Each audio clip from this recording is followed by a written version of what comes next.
welcome to Fantastic History. I'm Clay. I'm Sarah. We are a husband and wife duo who enjoy telling each other about amazing events, people, and mysteries throughout history. Whoop whoop. So today, Sarah, I have a true crime story to tell you about. Oh boy. And you may have heard it. Okay. And our listeners may have heard it as well.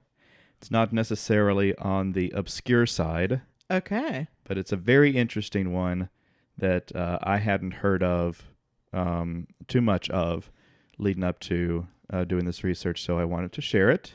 Okay. And I wanted to start off by asking, have you ever seen the movie Strangers on a Train?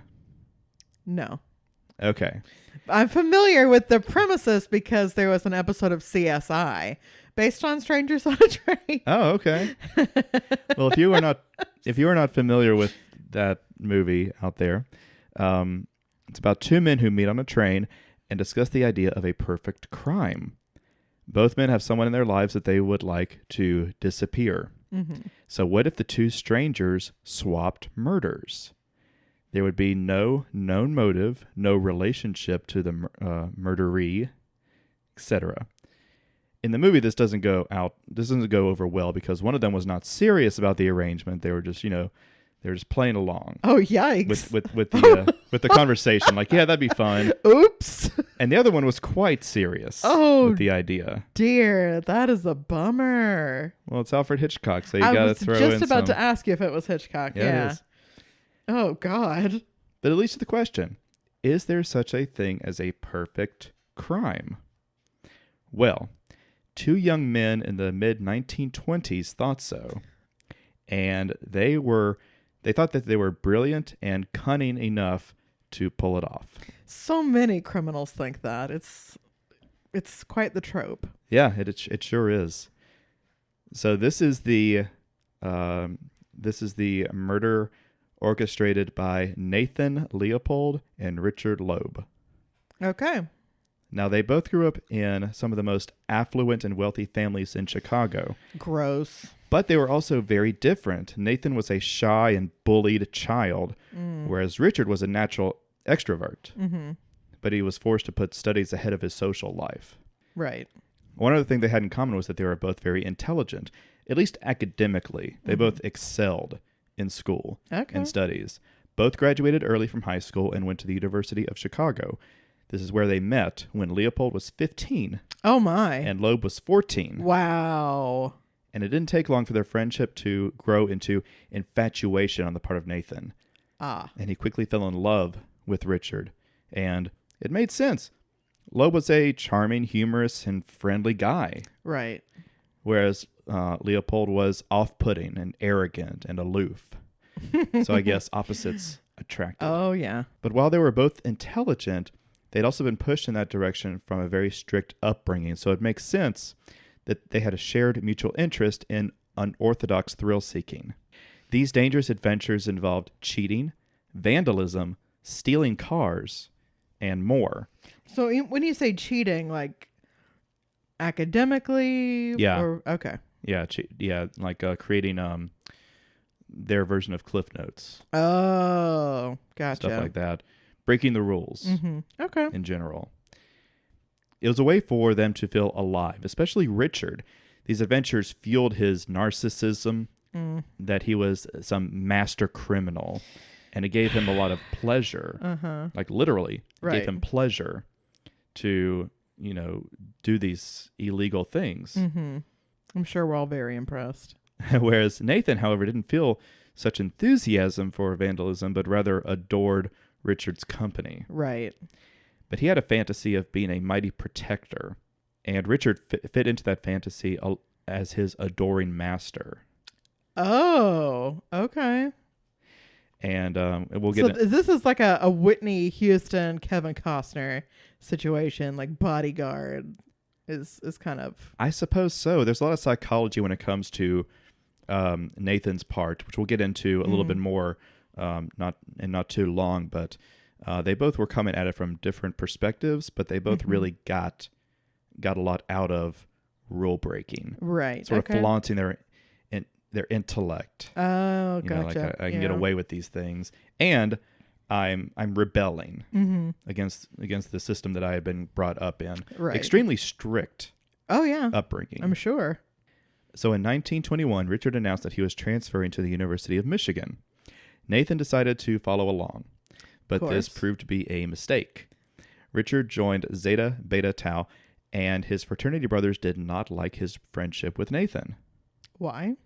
Well, Because he was a shy nerd? he was a loner and a misanthrope, but he was also a suspected homosexual, which did not go over well at the time. Well, I mean, yeah, 100 years ago, I guess not. Yeah. And so their friendship just drifted apart. Oh. And Nathan returned to the University of Chicago the following year, where he excelled academically and socially. Crazy, right? Isn't that interesting? Wow. He was joining clubs. He was getting into his own fraternity. And he became a professional ornithologist despite enjoying the study as a weekend hobby. Wow. And so that's a bird watcher, right? Yeah. Okay. Yeah, he was bird watching on the weekends and he wrote like academic papers Oh, on his studies, but he was doing it as a hobby. It wasn't even part of his studies. Right. His academic studies. And he graduated at the age of 18 Wow. with plans to become a lawyer. Wow. Meanwhile, A bird lawyer? Does he practice bird law? I don't think he ever practiced bird law. Oh, that's a bummer. Meanwhile, Richard also graduated at the age of 18, which was the youngest graduate in the history of the University of Michigan. Dang. And though excelling at his studies at well, he really didn't have a drive or plans for the future. Right. That sounds about right. Yeah. It's a bit ironic that Richard became the aloof one. Right. Yeah. Right? They kind of switched. However, fate drew them back together in September 1923 when Nathan was taking classes in Chicago, and the two reignited their relationship. Okay. Nathan had become obsessed with the philosophy of Nietzsche, specifically the mythical Superman. Oh, God. Had you ever heard of this before? Yeah. Eugenics? Have I heard of eugenics? Yeah, I've heard of it. Oh, gross. I really hadn't looked too much into it personally. Oh, God. But the Superman, as it was explained in my source, one who stood outside the law, beyond any moral code, and could do whatever he pleased, even murder, because morality did not matter, only the Superman's pleasure.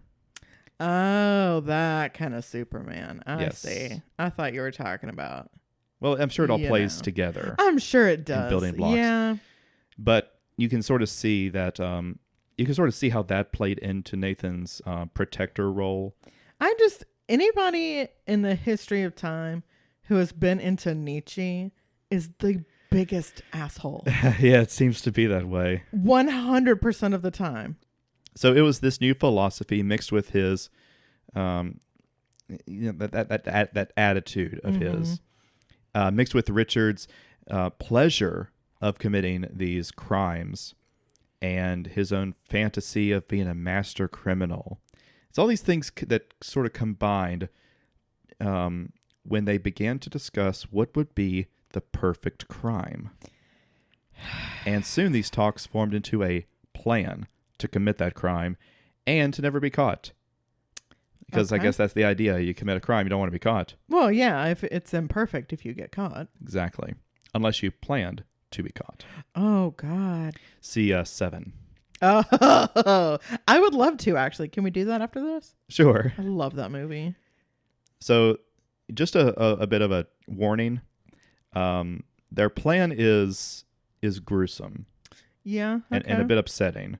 So just be aware of that as we move forward, because their plan was to kidnap a child. Okay. No, I'm out. You're out? I'm out. Goodbye. Okay. Well, those of you who are still along with us, the plan was to kidnap a child and demand a ransom, but leave no clues for the police to identify them.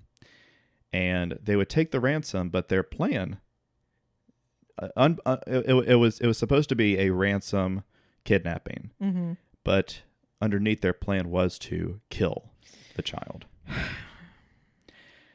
They planned the kidnapping, they planned the ransom, they planned fake identities, the rental of a car that they would do all this in, every meticulous detail to avoid detection and trick any detective who they came up against.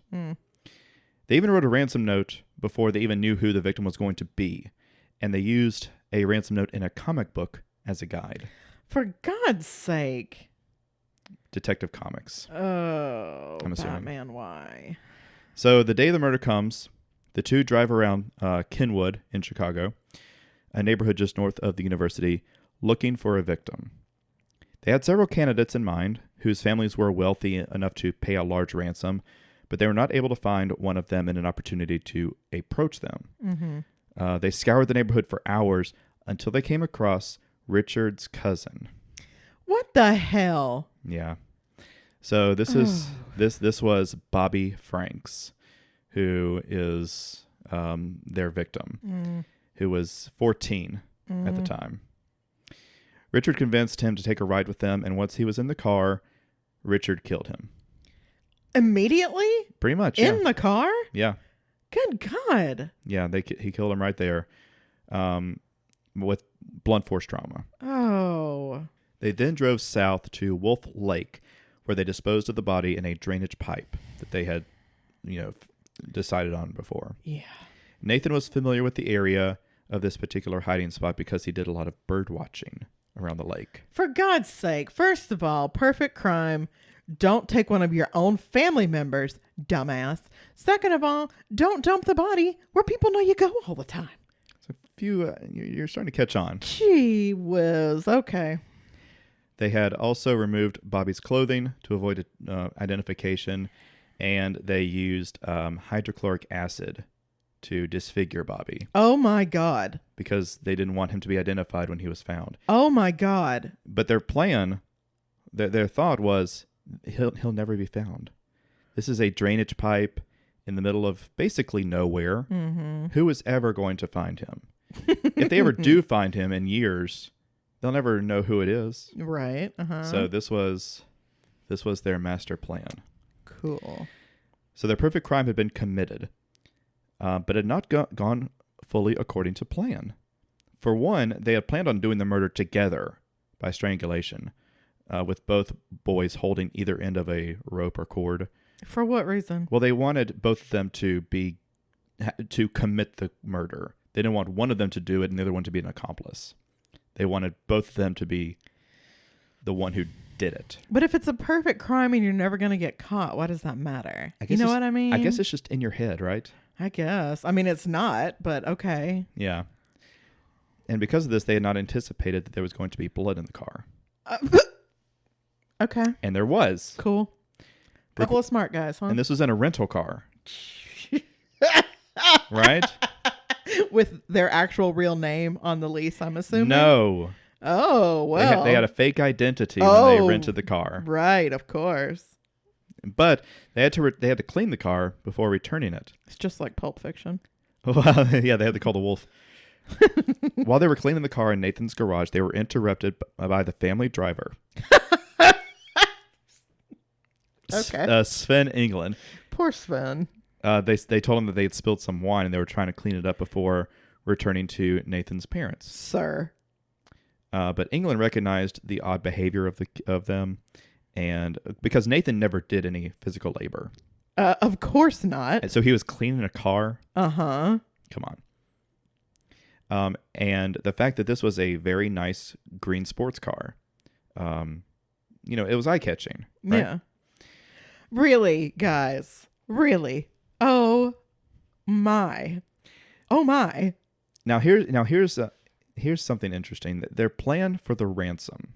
Mm-hmm. It was complicated, but very meticulous.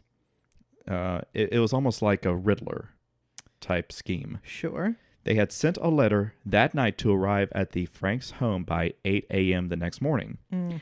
They then called the Franks' home, speaking to the mother, and telling them that Bobby had been kidnapped and they would contact them in the morning.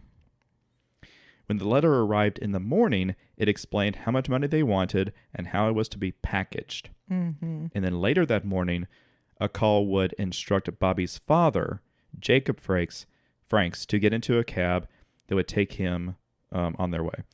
And the plan was that the call would tell Jacob to get in a car and it would take him to a drugstore. And he would wait in the drugstore for another call. And that call would send him to a train station to board the 3 o'clock train. Mm-hmm. And once he was on the train, he would find a letter waiting for him on board in the box for the telegraph blanks. Uh-huh. And this letter would instruct him to throw the ransom out the window of the train at a specific location where the boys would be waiting to retrieve the ransom. And so they'd be able to get it and get out before Mr. Franks would be able to tell the police, here's where I had to throw it out. Right. This is goofy. So that was their plan, because they figured there's no way for anyone to track them. Right. With all this going around. Right. So they had sent the letter and they called. Mm.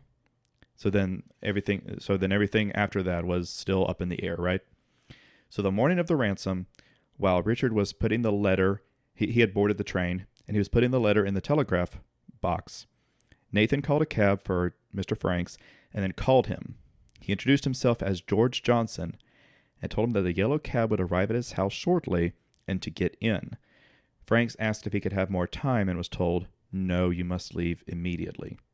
Franks did as requested and was taken to the pharmacy, but the caller had not told him to wait inside the pharmacy. Oh my God. So he was just left on the sidewalk with no further instructions. The boys were on their way to the next location where they were going to make that phone call, because they were like making phone calls from different places. Right. But it was in this moment, as they were driving to that next location, less than 24 hours after the murder, that they had discovered that their plan, their meticulous, carefully orchestrated, perfect crime, was already ruined. Good.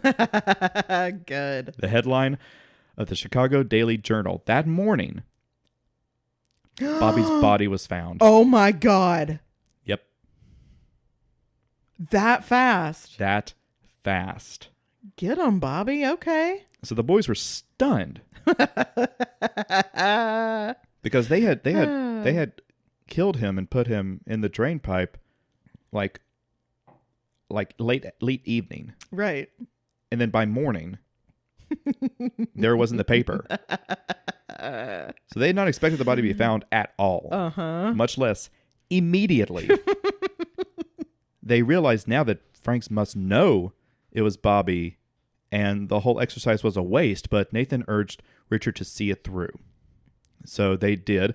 They called the pharmacy, but Franks was not there because he had not been told to go inside the pharmacy to wait. That's such a basic part of the instructions. Yeah. Like, really, you should mention that. Okay. And their suspicion was correct. In fact, Franks had been informed of the body just before receiving the call from Nathan. Oh my God. And that is why he said, can you give me some time before I get in the cab? Uh-huh. Because he had just received this news. Right. So his mind must have been like, what is happening? Right. So wait, in the phone call, they didn't say that they'd kidnapped his son? No, they did. Well, And someone had come up to him and said, hey, they found a body. They believe it's Bobby. And then right after being told that your son's body has likely been found, a kidnapper calls and said, we have your son. Oh. If you want to ever see him again. So he didn't know for sure that Bobby was dead, but just that they had found. Yeah. Oh, okay. Yeah. I'm assuming that he thought that it was his son that had been found, but held on to like a hope. You would. I mean, you would. But, of course. Yeah. Oh, God. Now, they had planned the perfect crime, so even though the body was found, well, there was no way that they were going to be caught. Right? Uh-huh. Well,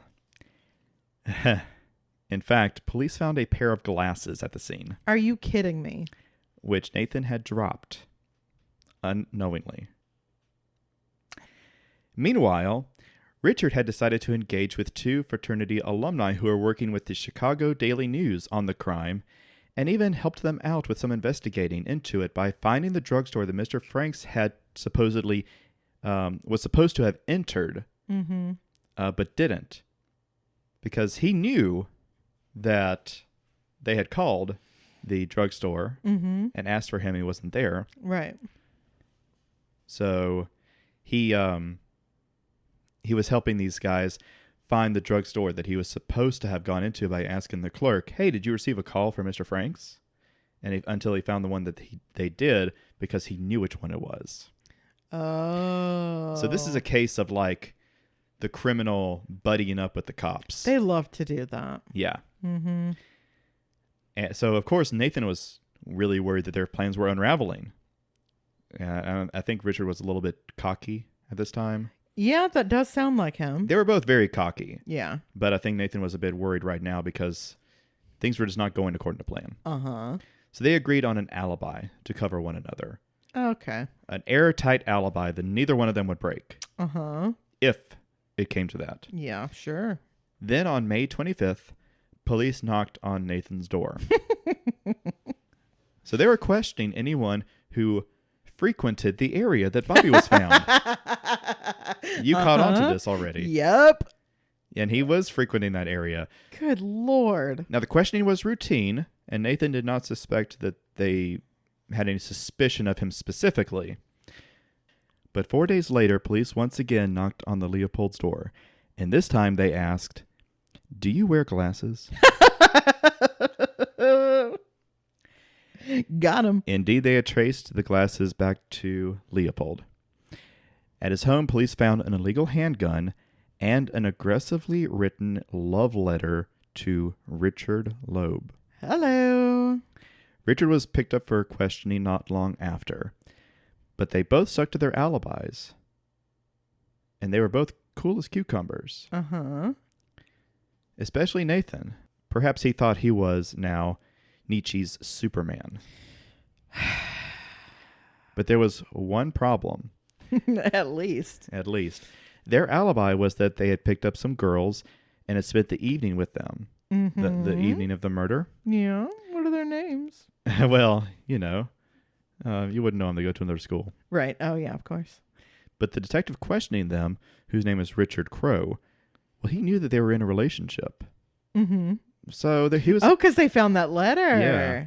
Right. So he was suspicious of their alibi. Pretty sure you don't like girls, pal. As they continued questioning the boys and figuring out more details, things began to unravel. They discovered that the ransom note had been written on the same style typewriter that Richard used his notes. For God's sake. They couldn't find the typewriter, though, because Richard had tossed it into a river. That's normal and fine. Perfect. That's just something you wouldn't do if you were like guilty at all. Hey, you're done with your typewriter. You toss it into the lake. Right, yeah. That's what you do with them. Mm-hmm. There was another detail.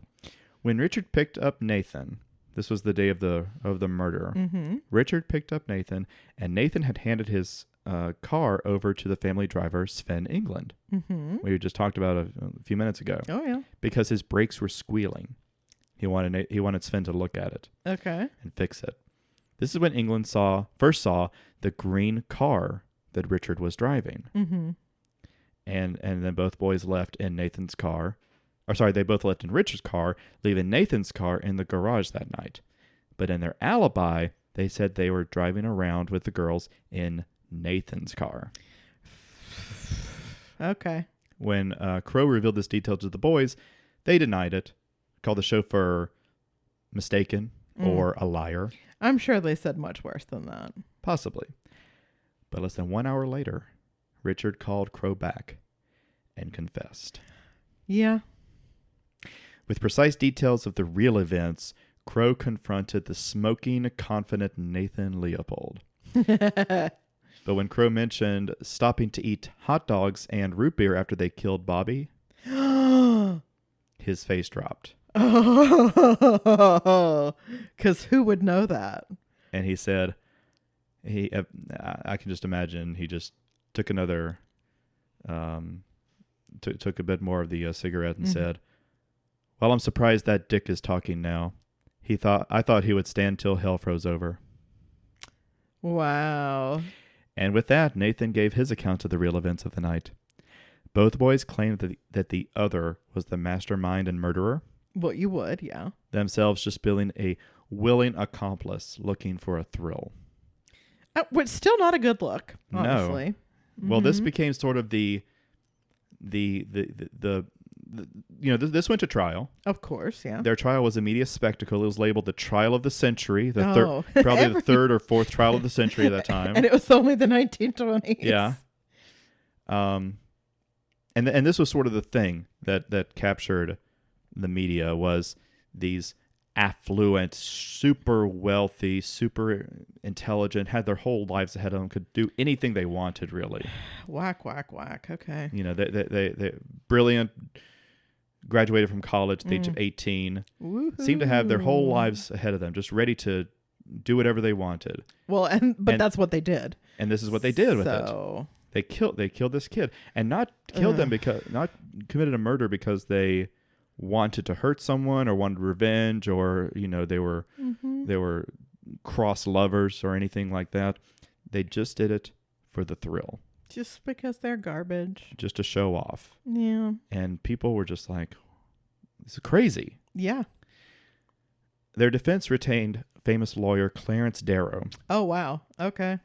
Both Richard and Nathan pled guilty on his advice in order for their fate to be in the hands of one judge instead of a jury. Oh, yeah. And Darrow intended to save their lives. That was his goal. And his closing argument lasted 12 hours. Jiminy Jones. Where he gave an impassioned plea against capital punishment and pushing the idea that upbringing and psychology control human behavior, not simply arbitrarily choosing to do right or wrong. I mean, yes, perhaps, but there's a lot of people with that psychology and upbringing who don't murder little kids for fun. That's true. So. But his plea convinced the judge not to sentence the boys to death. Are you kidding me? He did not. And if he did, it would have been the first time in, I think, Illinois history that that underage kids were given the death penalty. But I thought they were 18 already. Well, I did a little bit more research, and as my understanding it was, prior to the Vietnam War, 18 was underage. Okay. But when you need some bodies on the ground, 18 looks pretty good. Right. So, yeah. Cool.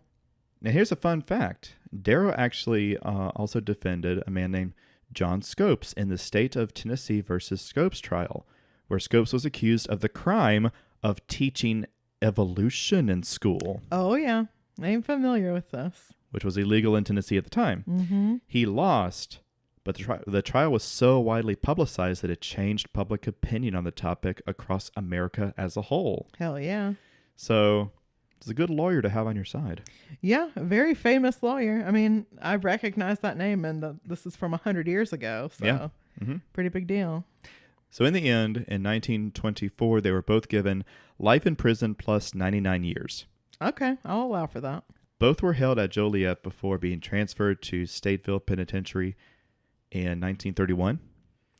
Richard was killed by a fellow inmate in 1936. Good. Meanwhile, Leopold was a model prisoner and actually was granted parole. What? In 1958. Sorry. I don't know how that works with life sentence plus 99 years. Well, the number doesn't matter.